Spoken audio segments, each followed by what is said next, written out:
L'histoire spirituelle constitue l'autorité, et rien d'autre ne la constitue.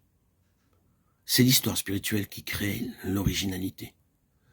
Nous n'oublions pas, cette originalité est essentielle, tout doit être réalisé en nous avant que nous puissions commencer à le donner aux autres avec tout son effet et toute sa valeur. Les paroles du Seigneur à Pilate pourraient très souvent nous être adressées. Est-ce de toi-même que tu dis cela ou d'autres te l'ont-ils dit de moi? Jean 18, 34. Dis-tu cela de toi-même? Cela doit commencer là. Cela doit venir de notre propre histoire, de notre propre vécu. Le fait, c'est que des milliers de personnes peut-être sont passées par le même chemin que nous. Mais de manière pratique, personne d'autre ne peut jamais être passé par là avant nous. Nous ne pouvons pas vivre par l'expérience des autres, quoique des milliers aient pu passer par tout cela. Quand Dieu nous tient dans ses mains, c'est comme si nul n'était jamais passé par cette voie auparavant. Nous sommes seuls dans cela. C'est quelque chose d'original. Cela signifie que personne n'a jamais éprouvé cela avant nous. Je suis le seul qui ait jamais eu cela.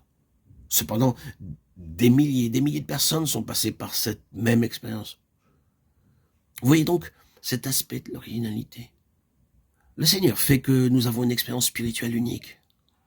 Moi, Jésus, cela ne vous surprend pas qu'à la fin de la Bible, la dernière déclaration du Seigneur Jésus parlant aux églises soit formulée ainsi. Il ne dit pas « moi, le Seigneur », mais « moi, Jésus ». Ceux qui étudient la Bible savent que le nom de Jésus se réfère invariablement dans le Nouveau Testament au jour de son humiliation. Après son exaltation, il a été appelé Seigneur, le Seigneur Jésus, le Seigneur Jésus-Christ, Jésus-Christ ou Seigneur. Mais quand Jésus est employé par lui-même, il l'est toujours, dans un certain sens, et se réfère à sa vie d'humiliation, quand il prenait la forme d'un homme. Il était en forme de serviteur, en devenant semblable aux hommes, ayant paru comme un simple homme, Philippiens 2,7.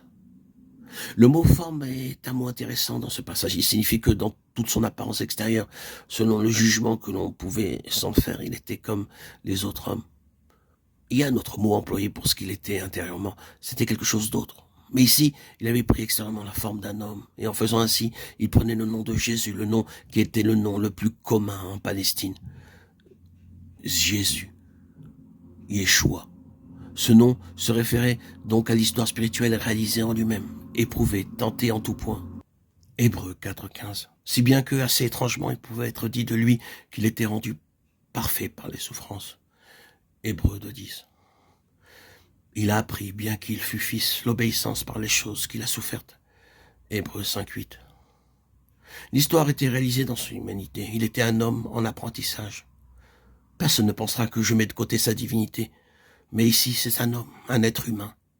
Dieu incarné, c'est vrai, mais ici sous la forme d'un être humain, connaissant tout de la vie humaine, ayant constitué une histoire spirituelle hors de laquelle